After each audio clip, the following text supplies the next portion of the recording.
Everyone, welcome back to my channel Ranita classes. आज हम लोग फिजिक्स के ऊपर डिस्कस करेंगे क्योंकि कल तुम लोग का 10th बोर्ड साइंस एग्जाम है 4 मार्च को। तो आज हम लोग कुछ फिजिक्स के क्वेश्चन के ऊपर ध्यान देंगे जो बहुत ही इम्पोर्टेंट होने वाले हैं और इसके मार्किंग के बारे में भी मैं बताऊंगी। एक क्वेश्चन मैंने ऑलरेडी लिखा हुआ है, सिलेक्टिव क्वेश्चन है, उसको देखो। A concave mirror is used for image formation. Concave mirror, I hope you know. Concave mirror क्या होता है? जिसका outside painted रहता है और inside as a mirror, as a reflecting surface used होता है। तो यहाँ पे देखो क्या क्वेश्चन है। Concave mirror is used for image formation for different position of an object. अलग अलग पोजीशन में concave mirror पर हम लोग ऑब्जेक्ट को प्लेस करके उसका इमेज फॉर्म कर सकते हैं, ठीक है। तो यहाँ पे हम लोग को तुम लोग का इंफरेंस देना है कि किस पोजीशन में ऑब्जेक्ट को रखने से किस तरह का इमेज बनेगा, उस इमेज का पोजीशन क्या होगा, साइज क्या होगा, नेचर क्या होगा एंड सो ऑन। इस तरह के क्वेश्चन के लिए 3 मार्क्स अलॉटेड है। This question is for 3 marks, okay. इसमें तुम लोग को निकालना क्या है, position of the image, size of the image, nature of the image। जिसमें given part क्या है देखो, you can underline it। distance, object placed at a distance 10 centimeter from the pole। it means object distance given है। इसमें क्या क्या given portion है, look at here। object is placed at a distance of 10 centimeter। It means u is given, that is minus 10 centimeter। Why we are taking u as in minus? Look at here। जब हम लोग एक concave mirror पर रे diagram show करते हैं तो उसका जो प्रिंसिपल एक्सिस होता है और वो प्रिंसिपल एक्सिस मिरर को जिस पॉइंट में इंटरसेक्ट करता है उसको हम लोग कहते हैं पोल। और concave mirror की इन फ्रंट में अगर हम लोग कोई ऑब्जेक्ट को प्लेस करते हैं जो पोल के लेफ्ट साइड में होता है, तो पोल को अगर नंबर लाइन का 0 पॉइंट मानते हैं तो 0 का लेफ्ट साइड हमेशा नेगेटिव पॉइंट कैरी करता है। इस वजह से क्योंकि पोल से ऑब्जेक्ट के डिस्टेंस को हम लोग u लेते हैं, तो क्योंकि 0 से लेफ्ट साइड में u प्लेस किया गया है इसीलिए उसको माइनस में रखेंगे। Is that okay? So now u is minus और क्या गिवन है, 15 centimetre is the focal length. So f is also minus 15 centimetre. क्यों? क्योंकि फोकस भी तो पोल के लेफ्ट साइड में होता है ना, तो फोकस भी यहीं पे कहीं पे होगा। So let take it, focus यहाँ पे है। तो सोचो यहाँ से यहाँ अगर 10 था, यहाँ से यहाँ तक हो गया 15 सेंटीमीटर, इसीलिए फोकल लेंथ को भी क्या लिया गया, माइनस में। तो हम लोग के पास 2 क्वांटिटीज गिवन है, क्या क्या, एक है u that is minus 10 centimeter and another one is focal length f that is also minus 15 centimeter। I hope you understood the given section। Now I am going to take out the image distance। तो image distance find out करने के लिए मुझे यहाँ mirror formula use करना पड़ेगा। So 1 by v plus 1 by u equal to 1 by f, that is the mirror formula। क्या formula है, mirror formula। इस mirror formula का यूज यहाँ पे करना है to find out the value of v। v is what? v is the image distance। so 1 by v is equals to 1 by f minus 1 by u। so how to take out, 1 by f के place में minus 15 होगा, minus 1 by you के place में minus 10 होगा। 15 और 10 का LCM क्या होगा, 30। 15 2 सा 30 तो माइनस 2, माइनस माइनस प्लस, 10 3 सा 30 तो plus 3। So what I am getting, 3 minus 2 1 by 30। तो 1 by v equal to 1 by 30 आया। तो v equal to cross multiplication करने से 30 सेंटीमीटर। देखो v का वैल्यू माइनस में नहीं आया, इसका मतलब concave mirror में V should lie on the right side of the pole। It means जब भी concave mirror के right side में, यानी कि at the back of the mirror image बनता है तो वो इमेज होता है वर्चुअल इमेज। क्या होता है? वर्चुअल। तो यहाँ पे हम लोग का ए नंबर का आंसर मिल गया, position of the image. Therefore position of the image equals to 30 centimeter. It is only the answer of A part. Okay? Now come to the second part. I hope this section is understood by you. I'm going to rub it down and then I will start number B. B number question देखो. B number में क्या question दिया हुआ है? Size of the image.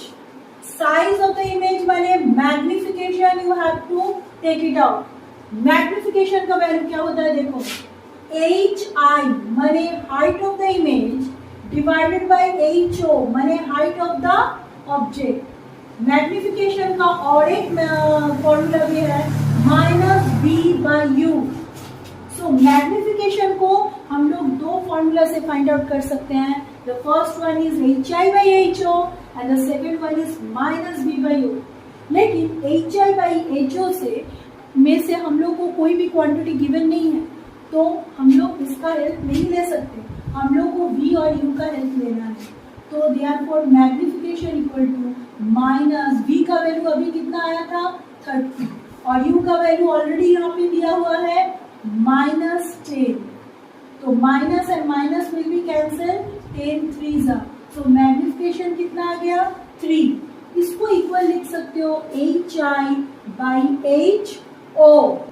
Therefore, what is the value of HI? HI should be equal to 3 into HO.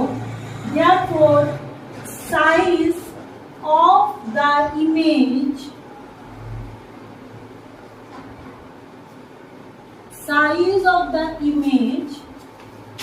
is 3 times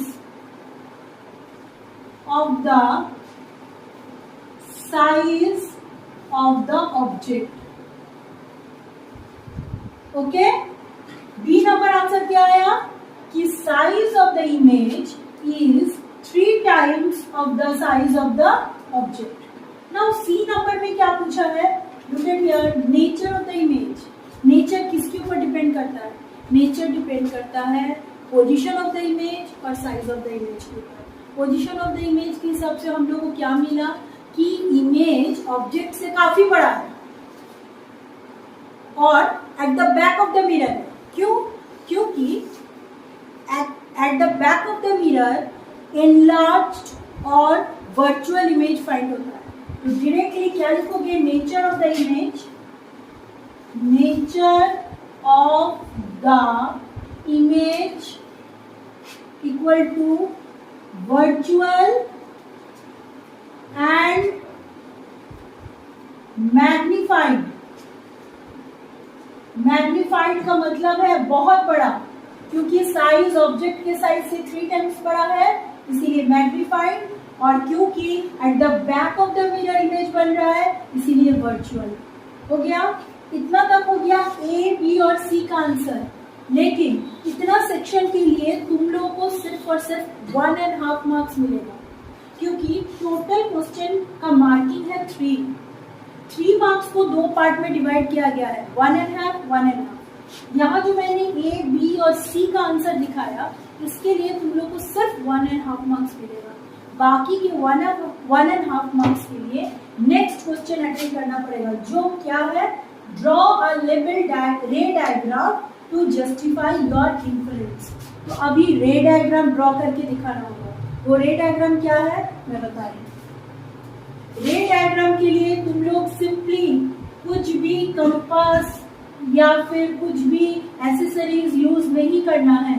पहले तो हाथ से नॉर्मली कनकेव मिरर ऐसे ड्रॉ करोगे और उसके बैक साइड को ऐसे लाइन से ये शो करना है कि this is the painted surface and this is the inner side is the reflecting surface. फिर उसके मिडिल पार्ट को रूलर से ज्वाइन कर देना है और यहाँ पे लिखना है पोल. यहाँ पे अगर फोकस लिख लो, इस फोकस के मेजरमेंट को तुमको फिक्स रखना है। अगर पोल से 2 सेंटीमीटर पर फोकस रख रहे हो तो फोकस से फिर 2 सेंटीमीटर पर सेंटर ऑफ कर्वेचर प्लेस करना है। Is that okay? मैंने क्या कहा, मैं रिपीट कर रही हूँ। पोल से 2 सेंटीमीटर के डिस्टेंस पर अगर फोकस रख रहे हो तो फोकस से फिर से 2 सेंटीमीटर के डिस्टेंस पर सेंटर ऑफ कर्वेचर प्लेस करना पड़ेगा, क्योंकि as you know the centre of curvature से पोल के डिस्टेंस को हम लोग रेडियस ऑफ द कर्वेचर कहते हैं और focal length is the half of the radius of curvature. इस एस्टिमेशन को गड़बड़ नहीं करना। अभी क्योंकि हम लोग को यहाँ दिखाई दिया कि फोकल लेंथ से ऑब्जेक्ट डिस्टेंस कम है, तो फोकल लेंथ अगर 15 सेंटीमीटर यहाँ से यहाँ तक का डिस्टेंस अगर 15 सेंटीमीटर हुआ तो उससे कम यहाँ पे कहीं पे ऑब्जेक्ट होना चाहिए, क्योंकि ऑब्जेक्ट डिस्टेंस तुम्हारा 10 सेंटीमीटर का है। I hope you are getting this things. क्योंकि फोकल लेंथ 15 सेंटीमीटर का है और ऑब्जेक्ट डिस्टेंस 10 सेंटीमीटर का है, ये गिवन पार्ट है, इसीलिए हम लोग को फोकस और पोल के बीच में ऑब्जेक्ट को प्लेस करना पड़ेगा। Is that okay? इसके बाद क्या करोगे, रूलर से एक parallel line, parallel to which, parallel to principal axis draw करना पड़ेगा। तो according to the condition of the spherical mirror, we know the ray which is coming parallel to the principal axis, after reflection it will go through the focus. तो इस focus से ये इधर reflected हो जाएगा।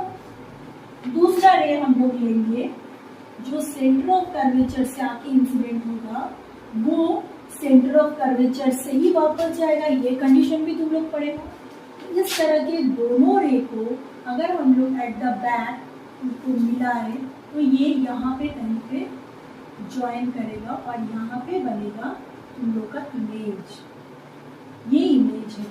तो ऑब्जेक्ट को अगर ए बी से डिनोट कर रहे हो तो इमेज को हम लोग ए डैश बी डैश से डिनोट करेंगे। Object is denoted by A B, that is the height of the object, and the image height is denoted by A dash B dash. ये हो गया तुम्हारा रे डायग्राम। रे डायग्राम में इस तरह एस्टिमेट करना होता है कि कहाँ पे हम लोग ऑब्जेक्ट प्लेस करें। और never you can forget to put this arrows. देखो उस साइड का ऐसा वाला एरो इंसिडेंट रे और इस तरह का एरो रिफ्लेक्टेड रे शो करेगा। तो एरो अगर रे डायग्राम में तुम लोग नहीं देते हो तो तुम लोग का पूरा रे डायग्राम गलत होगा। Is that okay? I hope this is very clear to you. And as from the light chapter is very important sum because it also include numerical and ray diagram. So practice it well and you have to practice all this category of sum. Okay? Now let's start the second sum. It is from the chapter current electricity and it carries 5 marks. Okay? Now look at the sum. Two identical resistors, each of resistance 12 ohm, are connected in series and parallel in turn to a battery of 6 volt. Calculate the ratio of the power consumed in the combination of resistors in each case. इन सारे cases में हम लोगों को अलग अलग power consume निकालना है। तो उसके लिए हम लोग क्या करेंगे, पहला केस नंबर 1 केस का फिगर देखो। नंबर 1 के केस में अगर हम लोग बैटरी को ज्वाइन करते हैं एक ऐसे 2 रेजिस्टेंस के साथ जो किस में है, सीरीज में है। ओके, सोचो ये R1 है, इसका वैल्यू भी 12 वोल्ट है और ये R2 है, इसका वैल्यू भी 12 वोल्ट है। तो this is the figure for first case, that is the resistance are in series. Okay, तो RS का वैल्यू क्या होता है, RS का फॉर्मूला होता है R1 प्लस R2। R1 के प्लेस में हम लोग 12 ओम लेंगे और R2 के प्लेस में भी हम लोग 12 ओम लेंगे। ओके, तो 12 ohm plus 12 ohm gives you 24 ohm. 24 ohm. तो इसका पावर कंज्यूम क्या होगा, पावर का फॉर्मूला क्या होता है, V² बाई RS। ये RS स्पेसिफिकली इस केस के लिए मैं ले लूँ तो V का वैल्यू कितना है, देखो 6 वोल्ट, माने 6² by 24 means 36 by 24. Keep it like that only. Okay. Now case 2. Case 2 के लिए हम लोग वो फिगर कैसा होगा, लुक एट हियर। या में एक रेजिस्टेंस के साथ दूसरा रेजिस्टेंस पैरेलली कंबाइंड रहेगा। ये भी 12 ओम का होगा और ये भी 12 ओम का होगा। Okay, I hope you understood. इसमें Rp का वैल्यू क्या होगा, 1/R1 plus 1/R2। It means 1/12 plus 1/12। तो 12 और 12 का एलसीएम क्या हो जाएगा, 12 ओनली। तो क्या होगा, 1 + 1 तो 2/12। That is the total resistance, मैंने रेजिस्टेंस इन पैरेलल। इसके बाद इसका पावर क्या होगा, इसका भी पावर होगा V²/Rp। यहाँ पे तुम लोग यहाँ पे 1/Rp का value निकालिएगा। 1/Rp = 1/R1 plus 1/R2। तो यहाँ पे फिर से Rp का वैल्यू निकल रहा पहले 12/2, क्योंकि Rp का वैल्यू रेसिप्रोकल हो जाएगा। तो 2 6 तो Rp का वैल्यू आया 6 ओम। Rp का वैल्यू क्या आया, 6 ओम।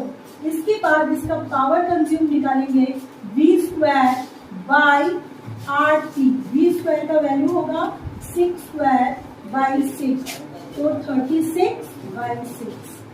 Therefore यहाँ हम लोग को क्या निकालने बोला है, calculate the ratio of the power consume. इसको तुम लोग P1 लोगे फर्स्ट इन सीरीज वाला केस में, और इसको तुम लोग P2 लोगे इन पैरेलल वाला केस में। Therefore P1 is to P2 equal to क्या होगा, 36/24 is to 36/6। इसका वैल्यू क्या हो जाएगा, 36/24 into 6/36।